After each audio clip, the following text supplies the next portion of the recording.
हम प्रकाश के परावर्तन में गोली दर्पण द्वारा वस्तु के प्रतिबिंब का बनना, तो गोली दर्पण में अवतल दर्पण और उत्तल दर्पण है। तो इसके लिए पीछे बताया जा चुका है, एक बार फिर से देखो। ये है अवतल दर्पण, अवतल दर्पण, और ये है इसका मुख्य अक्ष, ये है ध्रुव, ये है एफ और ये है सी। सी मतलब होता है वक्रता केंद्र, एफ है फोकस और ध्रुव।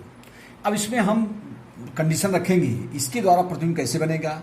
एक बार वस्तु को रखेंगे पी और एफ के बीच में, एक बार एफ पर रखेंगे, एक बार एफ और सी के बीच में, और एक बार सी पर रखेंगे, और एक बार सी और इन्फिनिटी अनंत के बीच में। इतनी कंडीशन में प्रतिबिंब बनाना हमको। अब हमने पीछे तुमको पढ़ाया है, 3 रे हैं जिनके द्वारा हम प्रतिबिंब का बनना प्रदर्शित करते हैं। एक देखो इसमें क्या है, ये ध्रुव है, ये फोकस है, ये वक्रता केंद्र और ये लाइन हमारा मुख्य अक्ष है।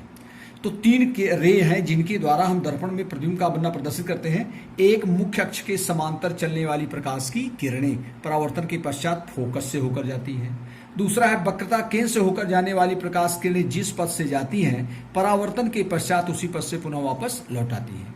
तीसरी किरण है फोकस से होकर जाने वाली प्रकाश की किरणें परावर्तन के पश्चात मुख्य अक्ष के समांतर लौट आती हैं। तो यही किरणें जहां पर सही सही काटती हैं वहीं पर वास्तविक प्रतिबिंब, जिस बिंदु पर काटती हुई प्रतीत होती हैं वहीं पर वस्तु का आभासी प्रतिबिंब बनता है। तो हम बताने चल रहे हैं जब वस्तु दर्पण के ध्रुव और फोकस के बीच में, पी और एफ के बीच में। अब हम वस्तु को यहीं पर रख रहे हैं, जरा ध्यान दो।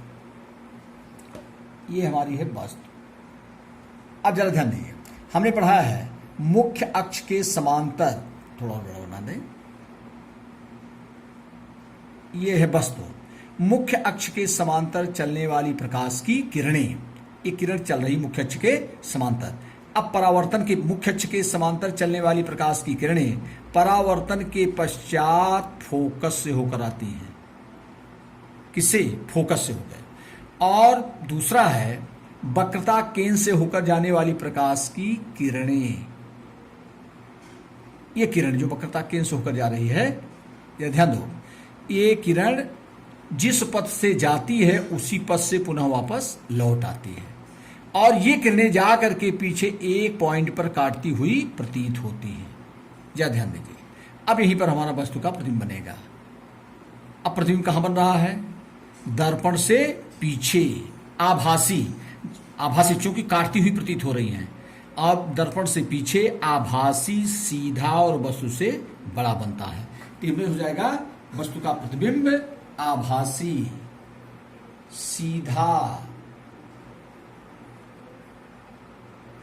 दर्पण से पीछे, दर्पण से पीछे, आभासी, सीधा और वस्तु से बड़ा बनता है, और वस्तु से बड़ा बनता है। ये पहली कंडीशन हो गई, बड़ा बनता है। दूसरी जो कंडीशन, ये पहली कंडीशन हो गई। दूसरी कंडीशन वस्तु को कहां पर रखेंगे? एफ पर। अब ये तो पहली कंडीशन का हो गया हमारा। दूसरी कंडीशन है जब वस्तु दर्पण के फोकस पर, जैसे पहला हमने बताया ध्रुव और फोकस के बीच में हो।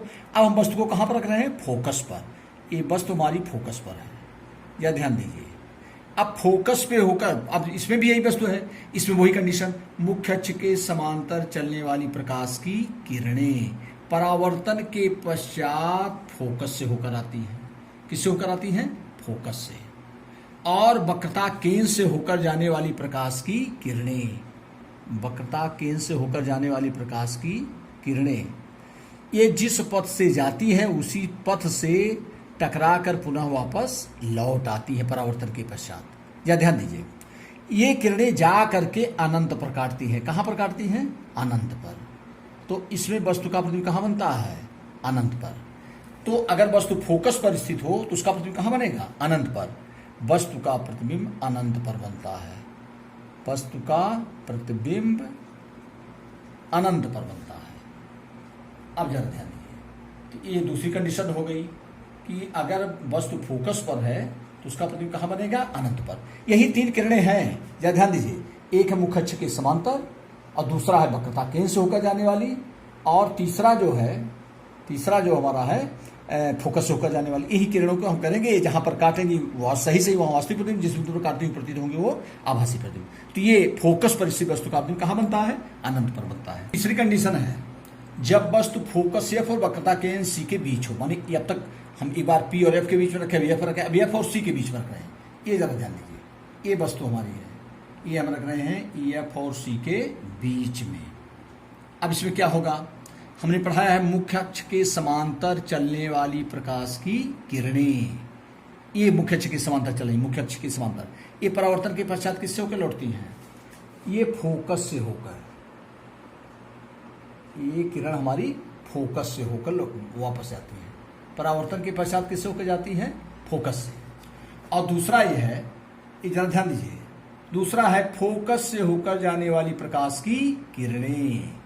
फोकस से होकर जाने वाली प्रकाश की किरणें, ये जो है मुख्य अक्ष के समांतर, किसके समांतर लौटती है, मुख्य अक्ष के। तो ये जहां पर हमारा काटती हैं, ये यहीं पर वस्तु का प्रतिबिंब बनेगा। ये देखो किरणें सही से काट रही, ये वस्तु का प्रतिबिंब कहां बन रहा है, सी और अनंत के बीच में। वास्तविक उल्टा और वस्तु से क्या बन रहा है, बड़ा बनता है। वास्तविक उल्टा और वस्तु से बड़ा बनता है। तो वस्तु का प्रतिबिंब कहां बन रहा है, वस्तु का प्रतिबिंब, वस्तु का प्रतिबिंब, प्रतिबिंब कहां बन रहा है, सी और अनंत के बीच में, सी और अनंत के बीच में। वास्तविक, क्योंकि किरणें सही से काट रही हैं, वास्तविक, और कैसा बन रहा है, उल्टा, वास्तविक उल्टा और वस्तु से बड़ा बनता है। और कहां बन रहा है, सी और अनंत के बीच में, वास्तविक उल्टा और वस्तु से बड़ा बनता है। जब वस्तु कहां पर, अब तक हम पी एफ के बीच में फिर पर रखे या फोर सी पे, आप कहां पर रख रहे हैं, सी पर। जब वस्तु दर्पण के वक्रता केंद्र सी पर स्थित हो। अब जरा ध्यान दीजिए, इसमें मुख्य अक्ष के समांतर चलने वाली प्रकाश की किरणें, मुख्य अक्ष के समांतर चलने वाली प्रकाश की किरणें परावर्तन के पश्चात फोकस से होकर आएंगी। ये परावर्तन के पश्चात किससे होकर जाएंगी, फोकस से, के पश्चात फोकस होकर जाएंगे। और फोकस से होकर जाने वाली प्रकाश की किरणें, फोकस से होकर जाने वाली प्रकाश की किरणें परावर्तन के पश्चात मुख्य अक्ष के समांतर हो जाते हैं। कहां पर, मुख्य अक्ष के समांतर। अब देखो ये हमारा सी पॉइंट है। तो मुख्य अक्ष के समांतर चलने वाली प्रकाश की किरणें परावर्तन के पश्चात फोकस होकर जाती हैं, और फोकस से होकर जाने वाली प्रकाश की किरणें परावर्तन के पश्चात मुख्य अक्ष के समांतर। एक किरणें वक्रता केंद्र पर ही, कहां पर काटती हैं, वक्रता केंद्र पर ही। ये तो इस स्थिति में वस्तु का प्रतिबिंब वक्रता केंद्र पर ही वास्तविक उल्टा और वस्तु के बराबर बनता है। वस्तु का प्रतिबिंब केंद्र पर ही, वक्रता केंद्र पर ही वास्तविक उल्टा वस्तु के बराबर और वस्तु के बराबर बनता है। ये है। तो वक्रता केंद्र पर अगर वस्तु स्थित है तो वस्तु का वक्रता केंद्र पर ही वास्तविक उल्टा और वस्तु के बराबर बनता है। ये पांचवी कंडीशन है, जब वस्तु वक्रता केंद्र सी और अनंत के बीच में हो। अब तक सी पर रखे थे, अब सी और अनंत के बीच में ये वस्तु हम रख रहे हैं। जरा ध्यान दीजिए, ये वस्तु कहां पर रख रहे हैं, सी और अनंत के बीच में। ये सी के बाद इंफिनिटी है। हमेशा इस बात को ध्यान देना है कि एफ जो है पी और सी के बिल्कुल बीच में होता है, इस बात को ध्यान देना। अब इसमें देखो, मुख्य अक्ष के समांतर चलने वाली प्रकाश की किरणें, मुख्य अक्ष के समांतर चलने वाली प्रकाश की किरणें परावर्तन के पश्चात किससे होकर जाएंगी, फोकस से।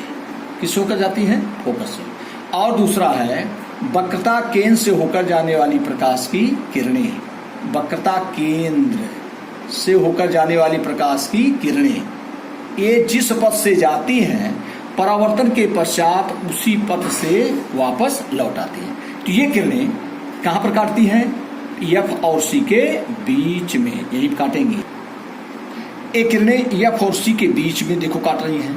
अब प्रतिबिंब कहां बन रहा है, एफ और सी के बीच में वास्तविक उल्टा और वस्तु से क्या बन रहा है, छोटा। प्रतिबिंब कहां बन रहा है, प्रतिबिंब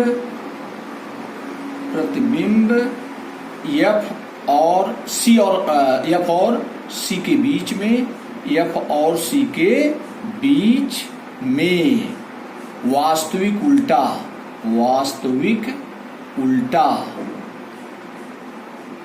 और वस्तु